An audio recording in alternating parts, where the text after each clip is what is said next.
Hello నమస్తే, welcome back to my channel. So friends, మనము నిజమైన ప్రేమికులు కావాలంటే ఏం చేయాలి?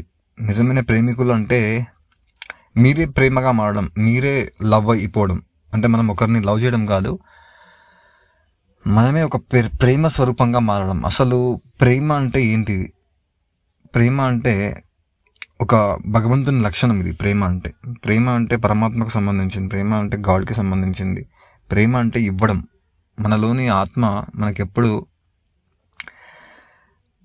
గ్రేస్, లవ్, మనకి ఏది కావాలంటే మన యొక్క ఆత్మ అది మనకు అందిస్తుంది. మనం ఏది సంకల్పిస్తే అది తదాస్తు అని చెప్పేసి అలాగా మన జీవితాన్ని, మన అనుభవాలని మన ఆత్మ ఇస్తుంది. సో ఇది నిజమైన ప్రేమ. యాక్చువల్గా మన ఆత్మ ద్వారా మనం ఎప్పుడైతే మన ఆత్మని మనల్ని మనం ప్రేమిస్తామో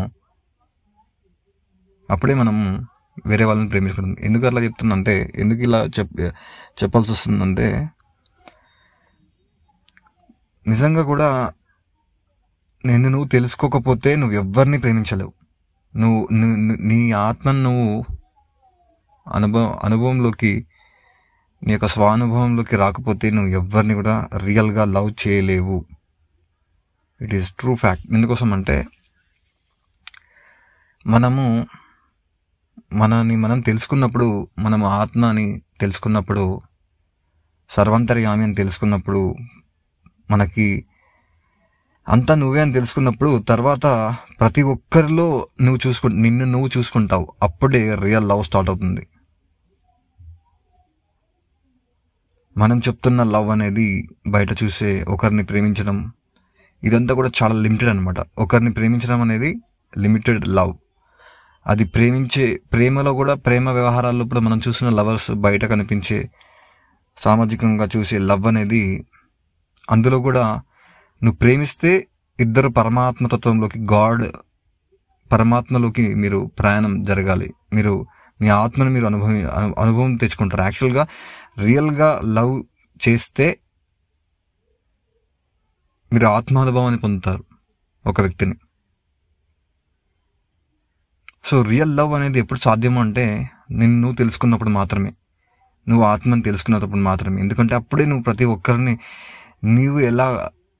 నిన్ను ఎదుటి వ్యక్తిలో, ప్రతి ఒక్కరిలో, ప్రతి జీవిలో, ప్రతి దానిలో నిన్ను చూసుకోవడం వల్ల నువ్వు అలా ప్రేమించగలుగుతావు.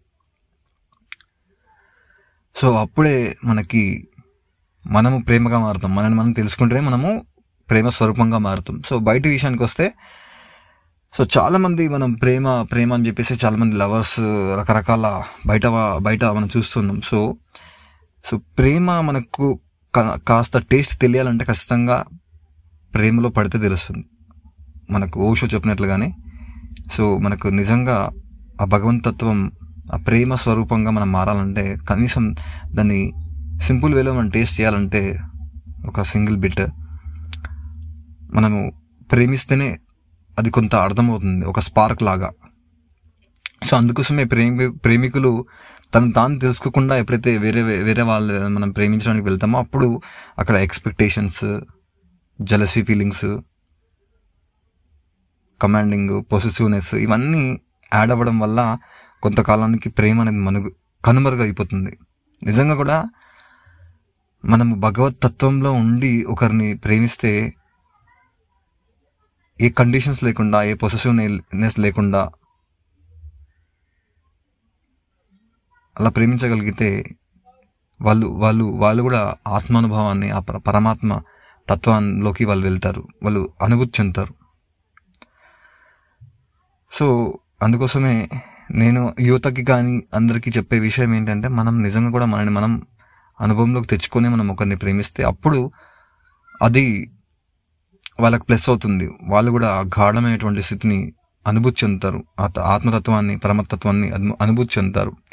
అందుకే ప్రతి ఒక్క లవ్ స్టోరీ అనేది మీరు ఇప్పుడు ఎవరైనా సరే, మ్యాక్సిమం లవర్స్ అనుకోండి, ఫ్యామిలీ అనుకోండి, ఎక్కడ కూడా ఈ యొక్క జెలసీ ఫీలింగ్స్, ఈ యొక్క పొసెసివ్నెస్, కండిషనింగ్స్ ఇవన్నీ ఉండడం వల్ల మనము ఆ లవ్ అనేది బ్రేక్ అవుతుంది.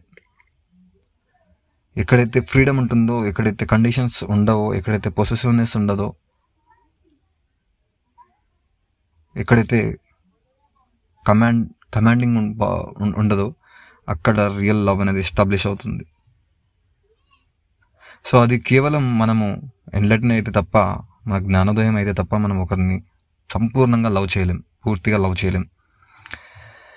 మనము నిజంగా పెళ్లి చేసుకోవాలనుకున్నా, మనము ఒకరిని లవ్ చేయాలనుకున్నా, మనని మనం కంప్లీట్గా తెలుసుకొని లవ్ చేస్తేనే మనం శాశ్వతంగా వాళ్ళతో కొనసాగుతాం, వాళ్ళకి ఫ్రీడమ్ ఇవ్వగలుగుతాం, వాళ్ళకి మనల్ని మనం ఇలా ప్రేమించుకుంటాం వాళ్ళని అలాగా ప్రేమించగలుగుతాం.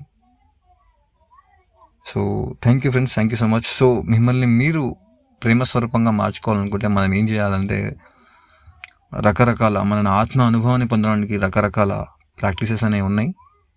పెయిడ్ క్లాసెస్ చేస్తున్నాము. దయచేసి ఎవరైనా ఉంటే ఇంట్రెస్టింగ్ ఉంటే కాంటాక్ట్ చేయండి. Thank you so much. This is Gyaneshwar signing of.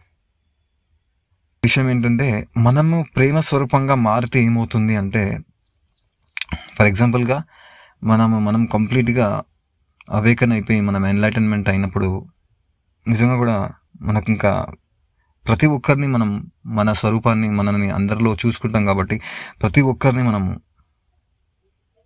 ఫ్రీడమ్తో A conditions లేకుండా లవ్ చేయగలుగుతాం. అప్పుడు ఒక్కరిని లవ్ చేసే లిమిటెడ్లోకి మనం వెళ్ళాం. సో మనము ప్రేమ స్వరూపంగా మారడం వల్ల, మనల్ని మనం తెలుసుకోవడం వల్ల, మన భగవతత్వాన్ని, మన ఆత్మని అనుభూతి చెందడం వల్ల, మనము అందరిలో మనం చూసుకోవడం వల్ల మనమే ఒక ప్రేమ స్వరూపంగా మారుతాం. అప్పుడు ప్రతి ఒక్కరు మిమ్మల్ని చూస్తే అలా చేతులెత్తి దండం పెడతారు. మిమ్మల్ని చూస్తే ఒక వైబ్రేషన్ని ఫీల్ అవుతారు. మిమ్మల్ని చూస్తే చాలా తొందరగా అట్రాక్ట్ అయిపోతారు. మిమ్మల్ని చూడాలనిపిస్తుంది. మీరు ఒక పిల్లలు ఎలాగైతే చిన్న పిల్లలు ఎలా ఉంటారో భగవంతులాగా, అలాగా మనం తయారవుతాం. మనం ఒక చైల్డిష్గా మన యొక్క ఫేస్ అనేది చాలా అద్భుతంగా, ఆ ప్రేమతత్వం మన లోపల, మన కళ్ళల్లో కానీ, మన యొక్క స్వరూపంలో కానీ, మన యొక్క బాడీలో మనకు అది కనిపిస్తుంది.